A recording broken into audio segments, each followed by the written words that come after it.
শ্রমজীবী মানুষ আসলে কর্মজীবী মানুষদের জন্য একজন যারা শ্রম দেয়, যারা একজন ভালো কর্ম করে তারা অনেক সময় তাদের ন্যায্য মজুরিগুলোর থেকে বঞ্চিত। আসলে এটা তো আমি একা এখানে কেন আমাদের পুরা দেশটাই হয়ে রয়েছে দেশটাই একটা দেশটাই হচ্ছে অন্যরকম। তারপরেও আমি 14 আসন থেকে আমি কিছুটা আ কর্মসূচি নেব যেন সারা দেশ আমার এই অনুকরণটা যেন ফলো করতে পারে আরকি। শ্রমজীবী মানুষদের জন্য। শ্রমজীবী মানুষদের জন্য। আচ্ছা, আমরা দেখি মিরপুর।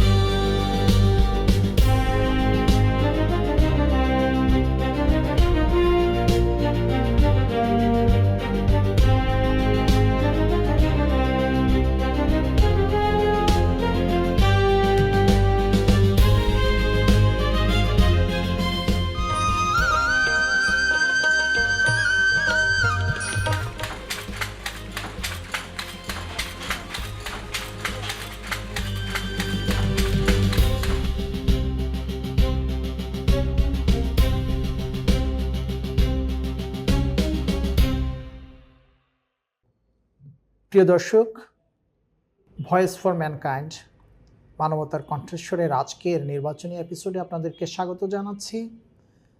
দেশ এবং দেশের বাইরে থেকে যারা শুনছেন সবাইকে আসসালামু আলাইকুম। আজকে আমরা ঢাকার একটি আসন, ঢাকা 14, এই আসনটির একজন নির্বাচনী সংসদ সদস্য প্রার্থী জনাব মোহাম্মদ নুরুল আমিন, ওনার সঙ্গে কথা বলতে যাব। তার আগে দর্শক আপনাদেরকে জানাই, ঢাকা এই যে নির্বাচনী আসনটি ঢাকা 14, এটি মিরপুর মডেল থানার একটি অংশ, দারুসালাম ও শাহরি থানা এবং রূপপুর থানার একটি অংশ নিয়ে, সেই সাথে আছে সাভারের বাউনিয়া, বনগাঁও এবং আবদুল্লাহপুর ইউনিয়ন নিয়ে গঠিত। জনবহুল এই আসনটিতে এবার বাংলাদেশ জাতীয় সমাজতান্ত্রিক দল জেএসডির প্রার্থী হিসাবে নির্বাচনে অংশগ্রহণ করছেন প্রবাসী, দীর্ঘ সময় প্রবাস জীবনে ছিলেন জনাব মোহাম্মদ নুরুল আমিন সাহেব। আমরা ওনার সঙ্গে কথা বলছি। কেমন আছেন আপনি? ধন্যবাদ। আমি খুবই ভালো আছি। আপনারা জানেন জনাব মোহাম্মদ নুরুল আমিন সাহেব, আপনি তো ইতালি বাংলাদেশ সোসাইটির প্রতিষ্ঠাতা এবং বাংলাদেশ যে ইতালি বাংলাদেশ সমিতি আছে এটার প্রতিষ্ঠাতা। আপনি অল ইউরোপিয়ান বাংলাদেশ অ্যাসোসিয়েশনের অভিবাসন সম্পাদক। একই সাথে আপনি কানেক্ট বাংলাদেশ গ্লোবালের ভাইস প্রেসিডেন্ট। বিভিন্ন আন্তর্জাতিক সংগঠনের সঙ্গে আপনি দীর্ঘ সময় ধরে যুক্ত আছেন। তো এখন এই দীর্ঘ প্রবাসে ছিলেন, সে অভিজ্ঞতা আপনার রাজনৈতিক দৃষ্টিভঙ্গিকে কিভাবে প্রভাবিত করেছে? আমি আসলে আজকে দীর্ঘ ৪২ বছর শেষ হয়ে এখন প্রায় ৪৩ বছর পড়েছি আমি আমার প্রবাস জীবন। আমার এই প্রবাস জীবনে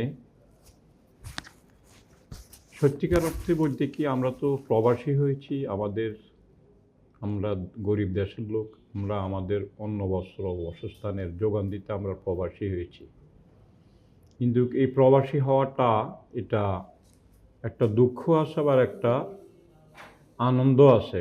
দুঃখটা হইল যে নিজের মাতৃভূমি ছেড়ে আমরা সুদূর প্রবাসে যেভাবে আসি, আমরা এই প্রবাসে আমরা অনেক কিছুর থেকে আমাদের দেশের অনেক আনন্দ উৎসব অনেক কিছু থেকে আমরা বঞ্চিত। এই প্রবাসে যে আমাদের অনেক স্বজন আপনজন এই পৃথিবীতে তাদেরকে হেরিয়ে ফেলছি, এবং অনেক আমাদের জাতীয় দিবস অনেক উৎসবে আমরা যোগদান করতে পারি না। এই উৎসব থেকে আমরা বঞ্চিত। আমরা আমাদের বন্ধুবান্ধব, আত্মীয় স্বজন, পরিবারের লোকজন থেকে আমরা বিচ্ছিন্ন হয়ে আসি। অনেক সময় মনটা যেন কেমন একটা উতাল হয়ে থাকে, কবে আমরা সেই আমার নিজে এই যে আপনার দুঃখ, কষ্ট, বেদনা, প্রবাস জীবনের আনন্দ যেটা বললেন, এই সবশেষে আপনি কেন নির্বাচনে প্রার্থী হওয়ার সিদ্ধান্ত নিলেন? কেন আপনি বাংলাদেশে নির্বাচন করবেন, সংসদ সদস্য হবেন কেন? আমি যে একজন মানুষ হিসাবে, একজন সত্যিকার অর্থে আমি সত্যিকার একজন মানুষ, আর আমার একটা ধর্ম আছে, আমি একজন মুসলমান। আমাদের তো কিছু নৈতিক দায়িত্ব আছে, কেন একজন মানুষ আর একজন মানুষের জন্য এই পৃথিবীতে জন্ম নেওয়া। আমি নিজে সুন্দরভাবে চলবো, আমার পরিবারকে সুন্দরভাবে চলবো না, এর পাশাপাশি আপনার দেশ, জাতি, এলাকাবাসী সবার জন্য যদি আমি কিছু ন্যূনতম কোনো কর্মসূচি রাখতে পারি, সেই হিসেবে আমি এই দেশের রাজনীতিতে বা এই দেশের সমাজনীতিতে আমার জীবনের শেষ প্রান্তে আমি অংশগ্রহণ করি। আমি এই দেশের মানুষের জন্য এবং দেশের জন্য কোনোরকম যদি একটা কন্ট্রিবিউশন রাখতে পারি, তার আমি মানে এক ধরনের সামাজিক রাজনৈতিক দায়বদ্ধতা থেকে আপনি নির্বাচনে আসছেন। জি, নির্বাচনে তাহলে আপনি মানে ঢাকা 14 আসনকে কেন বেছে নিলেন আপনার এই রাজনৈতিক কর্মক্ষেত্র হিসেবে? আমি ঢাকা 14 আসনে এখানে আসলে শহরের মধ্যে আমি এই আসনের স্থায়ী বাসিন্দা আজ থেকে 2006 থেকে। তো এই আসনে মিরপুর, বিশেষ করে মিরপুর 14 আসনে আমাদের অত্র এলাকার আমার পরিবারের বিশাল একটা জনগোষ্ঠী এবং আমাদের প্রবাসীদেরও বিশাল একটা জনগোষ্ঠী এইখানে বসবাস করে। এখানে অনেকের সাথে আমার খুবই ভালো সম্পর্ক। অনেকেই আছে বাংলাদেশের বিভিন্ন প্রান্তের লোকজন এখানে প্রবাসীরা আছে এবং তারা অনেকে আমাকে চিনে, জানে। আমরা আসলে প্রবাসে ছিলাম, এই আমরা যতই টাকা পয়সার মালিক হই না কেন, যত বড় নেতাই হই না কেন, আমাদেরকেও দেশের মানুষ তো চিনতে হবে, জানতে হবে। আমি যদি কিছু করে থাকি সেটা আমি বিদেশে করেছি, আমি যদি বড় নেতা হয়ে থাকি এটা বিদেশে হয়ে গেছি। কিন্তু এখানে আসি তো আমাকে মোটামুটি আমাকে একটা পরিচয় দিতে হবে। তবে কে? আমি মোটামুটি হার জিত হলো আল্লাহর হাতে। তো আমি মোটামুটি একটা জিনিস চিন্তা করতেছি, যদি আমি সম্মানজনক একটা ভোট পেয়ে তাহলে আমি আগামী দিনে বাংলাদেশের কিছু কর্মসূচি নিব। কর্মসূচিটা নিলে যেন মানুষ বলতে পারে যে এই ঢাকা 14 আসনের জিএসডির মনোনীত প্রার্থী এবং গণমানুষের জন্য কিছু কথাবার্তা এবং আমার একটা ইতিহাস আছে, অনেকে জানে। এখন তো অনলাইনের যুগ, অনেক লোকে আমার জানে আমার একটা ইতিহাস আছে ইউরোপ ব্যাপী এবং সমগ্র পৃথিবীতে ব্যাপী এবং সেই সুদূর আমেরিকার থেকে, কানাডা থেকে এবং এদিকে অস্ট্রেলিয়া, জাপান এবং ইউরোপ সহ এবং এশিয়া এবং আফ্রিকাতে আমার অসংখ্য বন্ধুবান্ধব এবং হিতাকাঙ্ক্ষী রয়ে গেছে। আবার এদেরও অনেকেরই বসবাস এই ঢাকা 14-তে। তো তাদের উপরে ভরসা করি আমি এখানে ঢাকা এটাকে 14। বেছে নিয়েছেন ঢাকা 14। আচ্ছা, এখানে আপনি তো মানে প্রবাসে থেকে আপনি তো দীর্ঘদিন 42 বছর ছিলেন, হ্যাঁ? তো আপনি ওখানে কি রাষ্ট্র ব্যবস্থা বা গণতান্ত্রিক চর্চাটাকে আপনি কিভাবে দেখেছেন? আমি আসলে আমি বাংলাদেশি যে রাজনীতি, এই রাজনীতির আমি সবসময় প্রবাস জীবনে বাংলাদেশি রাজনৈতিক মানে রাজনৈতিক সংগঠন করা বা দলাদলি করা, আমি একমাত্র ব্যক্তি মনে আমি বিভিন্ন সময় এটার বিরুদ্ধে সোচ্চার ছিলাম। আমি এক কথাই বলছি, যারা বিদেশে বহির্বিশ্বে যারা রাজনীতি করে, সেই জামাত হোক, আওয়ামী লীগ হোক, বিএনপি হোক, আপনারা সারা জিন্দিগি যদি এখানে লড়াই করেন কেন, আপনারা ওসব দেশকে আপনাদের দেশে তৈরি করতে পারবেন না। তাদের আলাদা একটা তাদের একটা রাজনীতিক, তারা আপনার দেশকে চিনে না। আপনি তো এখানে গেছেন একজন কর্মী হিসাবে, ওইখানে কাজ করার জন্য গেছেন, কিন্তু আপনি তো ওইখানের জাতীয়তাবাদ বা ওদের যে ন্যাশনালিস্ট তারা যে আছে, তারা যে জাতি হিসাবে গড়ে উঠছে, সেটা তো আপনি এখানে কোনো অবস্থাতে পারবেন না। কেন? তাদের সাথে আমাদের এক নম্বর হইল, এটা হইল বর্ণ, আমরা আরেকটা বর্ণের লোক, আরেকটা গোত্রের লোক, আমাদের অনেক কিছু তাদের সাথে ব্যবধান, কৃষ্টি, কালচার এবং ধর্মীয় অনুভূতি, অনেক কিছু তাদের সাথে আমাদের ব্যবধান। তো সেই সুবাদে আমি মনে করি এই বহির্বিশ্বে আমাদের রাজনীতি করা এটা উচিত নয়। এটা আমি মনে করি, এক দৃষ্টিতে আমি মনে করি বহির্বিশ্বে এই ধরনের আমরা যেইভাবে আমরা এখানে রাজনৈতিক দলাদলি গ্রুপিং করি এবং মারামারি পিটাপিটি করি এই রাজনীতি নিয়ে, এটা তো আমি বলি আমাদের দেশের ভাবমূর্তি নষ্ট হচ্ছে। আমি মনে করি এটাও আপনারা একটা আচ্ছা, আপনার এই যে অভিজ্ঞতা, যে দীর্ঘ সময়ের যে বড় একটা অভিজ্ঞতা, আপনি বাইরে ছিলেন, তো এটা বাংলাদেশের সংসদ এবং শাসন ব্যবস্থায় আপনি কি কাজে লাগাতে পারবেন বলে মনে করেন? অফকোর্স আমরা তো দেখেই আসছি। কেননা বিশেষ করে আমি আমার কথা বলি, আমি ইটালির সবচেয়ে বড় একটা ট্রেড ইউনিয়ন, আমি শুরু থেকে জি। আমার ইটালিতে সামাজিক কাজের শুরু থেকে আমি এটা ট্রেড ইউনিয়নের সেন্ট্রাল ডেলিগেট ছিলাম এবং ইটালির তারা যেই কোনো, যেমন পুলিশ স্টেশনে বিভিন্ন জায়গায় আমাকে তারা কল করতেন। তারা এরা তো ইউরোপিয়ান, তো এরা মানুষের সাথে একবার দেখলে এবং তাদের কথাবার্তা বললে বোঝা যায় এই লোকটার তার চিন্তাভাবনা কী, তার উদ্দেশ্য কী, তারা আপনার মনের খবর তারা আপনার চেহারা দেখেই বলে দিতে পারে আর কি। সেই সুবাদে আমি ইতালির বিভিন্ন রাজনৈতিক সামাজিক বিভিন্ন ট্রেড ইউনিয়ন এবং ছাত্র সংগঠন এদের সাথে মিলিত হয়েছে। প্রবাসী বাংলাদেশিদের ভোটাধিকার জি। যেটা এই সরকার পোস্টাল ভোটের মাধ্যমে শুরু করেছে, রাজনৈতিক অংশগ্রহণ নিয়ে আপনি যেটা বললেন, এখন প্রবাসীদের আয় এবং প্রবাসীদের সামাজিক নিরাপত্তা নিয়ে আমাদের যে সরকার, বাংলাদেশ সরকার কি করতে পারে বলে মনে করেন? প্রবাসীদের আয় তো আরও তার গভর্নমেন্ট যদি বিভিন্ন কর্মসূচি নেয়, বিশেষ করে আমাদের এই দেশের একটা ছেলে সে ডিগ্রি পাস করে বা মাস্টার ডিগ্রি পাস করলো বা সে একটা ডিপ্লোমা না, সে খুব উচ্চ শিক্ষিত হয়েছে, কিন্তু আমাদের দেশের এই উচ্চ শিক্ষিত ওদের কোনো কাজে লাগে না। আমি চাই প্রবাসীদের আয়ের জন্য সরকারকে আরও কিছু পদক্ষেপ নিতে হবে। আমাদের এদেশকে ভোকেশনালের মধ্যে নিয়ে যেতে হবে, বিভিন্ন রকম কারিগরি শিক্ষা, স্বাস্থ্য এবং বিভিন্ন রকম স্বাস্থ্যকর্মী যারা তারা যেন ওইখানে গেলে তাদের হেলথ ডিপার্টমেন্টে যেন তারা একটা কাজকর্ম পায়, বা বিভিন্ন রকম মেকানিক্যাল কাজ যেমন টেকনিশিয়ান, ড্রাইভার, এগুলোর প্রচুর চাহিদা। কিন্তু আমাদের দেশে একটা ছেলে যখন ডিগ্রি পাস করে বা অথবা মাস্টার ডিগ্রি পাস করে, তারা কি আমাদের দেশের লোকজনগুলো কি করে, হয়তো কিছু জায়গা জমিন বন্ধক দিয়ে অনেক কষ্ট করে হয়তো 2-15-20 লাখ টাকা, এখন দেখা যায় 15-20-30 লাখ টাকা দিয়েও ইউরোপ আমেরিকা থেকে অনেক যায়। অনেক সময় দেখা যায় এগুলো যায়, তারা মনে হয় এই পয়সাগুলো তারা অর্জন করতে পারে না, এবং বিভিন্ন সময় দেখা যায় এই টাকার চিন্তা আমি ইদানিংকালে খবর পেয়েছি আমাদের অনেক ছেলেবেলে ব্রেন স্ট্রোক করে, হার্ট স্ট্রোক করে মারা গেছে। কেননা সেই দেশে তার পরিবারকে, তার এবং মা বাবাকে, তার বউ মেয়েকে, ছেলে মেয়েকে এখানে সেই কষ্টের মধ্যে রেখে যায়, ওইখানে ওই পয়সাটা আসলে সে রিকভারি করতে পারে না। সেই এই চিন্তা অনেক সময় সেই রোগ আক্রান্ত হয়ে যায়, এবং সে অনেক সময় এই চিন্তা করতে তার শরীর এবং ব্রেন এবং হার্টের দিক দিয়ে সে অনেক সমস্যা। এখন একটু আমরা স্থানীয় কিছু সমস্যা নিয়ে কথা বলি। আপনি ঢাকা 14 আসনের যেহেতু প্রার্থী, ঢাকা 14 আসনের 3টি বড় সমস্যা কি বলে মনে করেন? ঢাকা 14 আসন আসলে মিরপুর এলাকাটা এটা খুবই ঘনবসতিত এলাকা।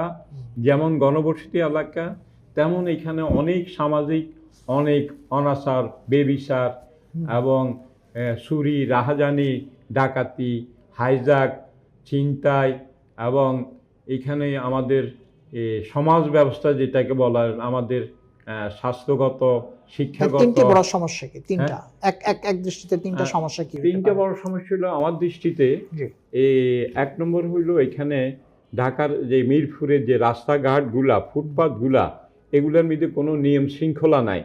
এইখানে মানুষ চলাফেরা করতে, হাঁটতে তাদের অনেক সময় অনেক কষ্ট হয়ে যায়। আচ্ছা, তারপরে দ্বিতীয় সমস্যা কি? দ্বিতীয় সমস্যা হলো এখানে অনেক সময় দেখা যায় চুরি, রাহাজানি, আইন শৃঙ্খলার অবনতি ঘটতেছে। এটাকে সামাজিকভাবে যারা ওইখানে সচেতন রাজনৈতিক বা সচেতন ব্যক্তিবর্গ আছে, এদেরকে নিয়ে আমি যদি নির্বাচিত হই, এদেরকে নিয়ে আমি। 3 নম্বর সমস্যাটা কি? 3 নম্বর সমস্যা হইল এইখানে আমাদের শিক্ষা ব্যবস্থা।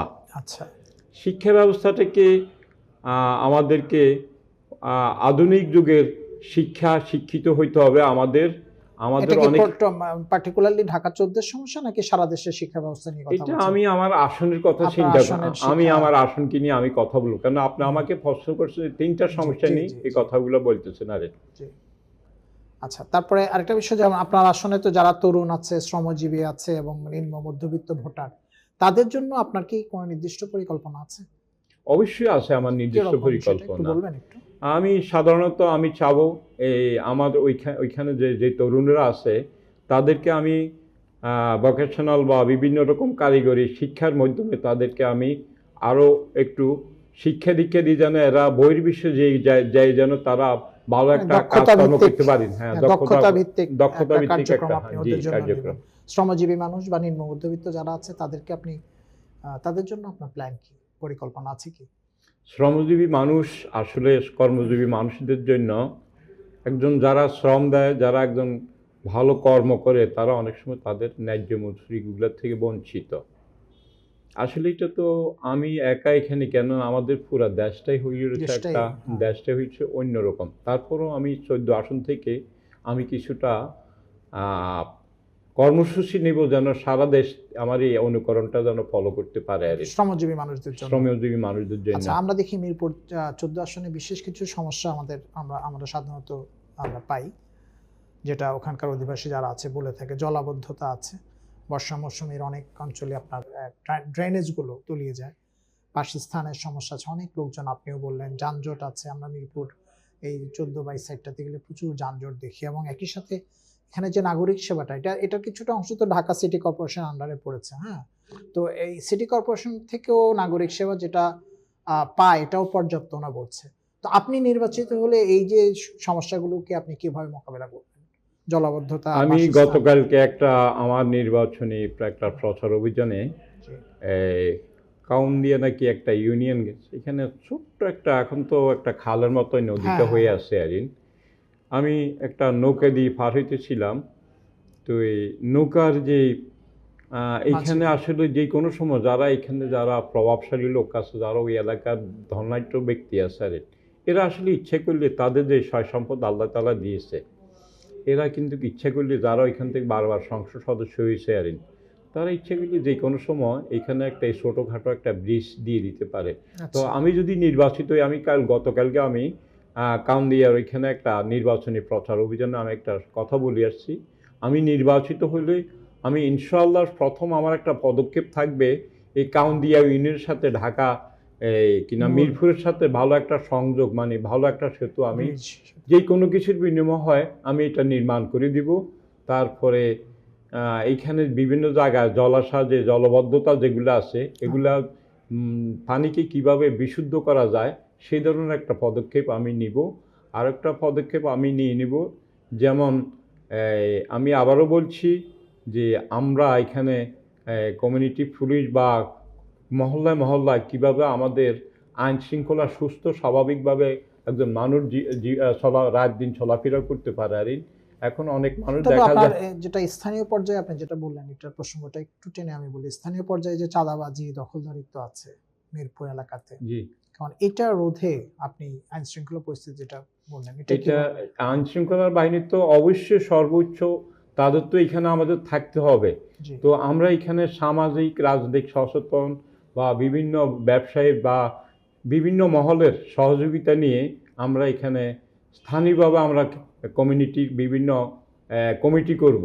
কমিটি করে এদেরকে নিয়ে আমরা এই চাঁদাবাজি বা রাহাজানি বা যেখানে হাইজাক, চুরি, ছিনতাই, ডাকাতি হচ্ছে, এগুলো আমরা ইনশাল্লাহ এগুলো প্রতিরোধ করব। তবে এখানে যেমন প্রশাসনের সহায়তা লাগবে, সামাজিক সহায়তা লাগবে, এবং যারা রাজনৈতিক সচেতন ব্যক্তি আছে তাদেরও সহায়তা লাগবে। এটা আমার এককভাবে এটা সম্ভবপর না। তবে আমি কি দিব, আমি মেধা দিব, এদেরকে মেধা দিব, যুক্তি দিব, পরামর্শ দিব, এদেরকে নিয়ে আমি এগুলো আচ্ছা, প্রতিরোধ আপনার করব। আপনি তো জাতীয় সমাজতান্ত্রিক দল জেএসডির প্রার্থী, আপনার মার্কা তারা। জি। তো আপনার আহ, নির্বাচন, সংসদ এবং সংস্কার নিয়ে আপনার দল জেএসডির ভাবনা কি? জেএসডি কি করতে চায় আসলে নির্বাচন নিয়ে, সংসদ নিয়ে? আসলে জিএসডি সত্যিকার অর্থে 1972 সন থেকে এরা শোষিত এবং গণমানুষের অধিকার নিয়ে এই দলটার জন্ম। এটা এদেশের সচেতন মানুষ যারা রাজনীতি নিয়ে চিন্তা ভাবনা করে, অদ্যবধি যারা আছে রাজনীতিতে, এরা তো অবশ্য জাতীয় সমাজতান্ত্রিক দলের কি কর্মসূচি, জাতীয় সমাজতান্ত্রিক কি একটা ম্যানিফেস্টো নিয়ে জন্ম নিয়েছে, এটা তো বারবার আমরা বিভিন্ন আকারে লিখিত বা আমাদের নেতৃবৃন্দ, যেমন আমাদের বাংলাদেশে যে স্বপ্নদ্রষ্টা ছিলেন আমার নেতা বা আমার অত্যন্ত প্রিয় দাদা শিল আলম খানের যে 15টি দফা দিয়ে গেছেন, এটা মনে হয় উনি যে একটা 15 দফার একটা কনসেপ্ট দিয়ে গেছেন এই জাতিকে, জি, এটা মনে হয় জাতির 100 বছরের একটা দলিল দিয়ে গেছেন যে তোমরা এইভাবে তোমরা এই দেশটা পরিচালনা করবে, তাইলে এই দেশের গণমানুষ, এই দেশের সাধারণ মানুষ, শ্রমজীবী মানুষ, তারা সুখী হবে। এই কনসেপ্টটা যদি আমরা আগে নিয়ে তাহলে যেতে পারি। আপনি জেএসডি একটি এই মুহূর্তে একটা ছোট দল বাংলাদেশের, কারণ বাংলাদেশের বৃহত্তর দলগুলো যারা ক্ষমতার আশা করছে, ক্ষমতায় যাবে বলে ভাবছে। জি। এখন আপনি কি মনে করেন যে আপনার দল ক্ষমতায় যেতে পারবে? আসলে আমার এখানে উদ্দেশ্য, আমি যে নির্বাচনটা করতেছি, নির্বাচনে আমি যে প্রার্থী হয়েছি, আমি এখানে মন্ত্রী বা এমপি এগুলো হওয়ার জন্য আমি এখানে প্রতিদ্বন্দ্বিতা করেছি। তবে আমি একটা চিন্তাভাবনা হলো যে এইখানে আমি যদি একটা সম্মানজনক, জনগণ যদি আমাকে ভোট দেয়, আমার যে অবস্থানটা যদি মোটামুটি আমি প্রকাশ করতে পারি, আমি অচিরেই আমার দীর্ঘ ৪২ বছরের কিছু অভিজ্ঞতা নিয়ে আমি প্রবাস এই জীবনের অভিজ্ঞতা। সবার জীবনের অভিজ্ঞতা নিয়ে আমি আমাদের এই মানে জিএসডি রাজনীতিতে আপনি বিরোধী দলের ভূমিকা পালন করবেন।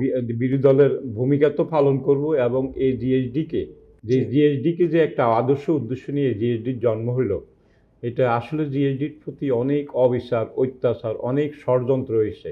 এই ষড়যন্ত্র করে আজকে দলটা, যেটা বাংলাদেশের ক্ষমতাতে যাদের থাকার কথা ছিল, আজকে সেই দলটাকে বিভিন্ন ষড়যন্ত্র করে এরা দলটাকে বিভিন্নভাবে বিলীন করার পথে, বা অনেকটা বিলীন হওয়ার কথা, কিন্তু ওরা অনেক চেষ্টা আছে। তারপরও আমরা এখনও কিছু সে ৭২-এর মূলতন্ত্রতে আমরা কিছু কিছু লোক সমগ্র দেশব্যাপী এবং সারা পৃথিবীতে এখনো আছি।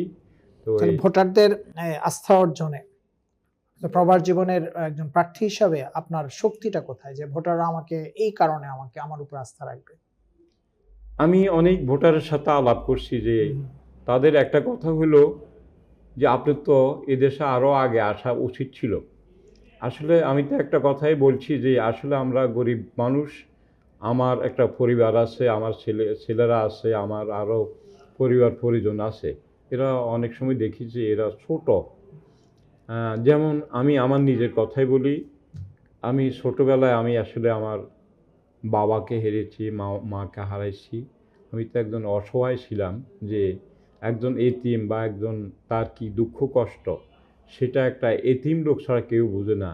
তো আমি সেভাবে চিন্তা করছি যে আমি রাজনৈতিক বা সামাজিক এই কাজকর্মে আমি জড়িত হয়ে গেলে, যদি আমার জীবনের প্রতি কোনো একটা ঝুঁকি আসে যায়, তাইলে তো আমার এই ছেলে দুইটা কি, তারা কি অসহায়ের মতো হয়ে যাবে।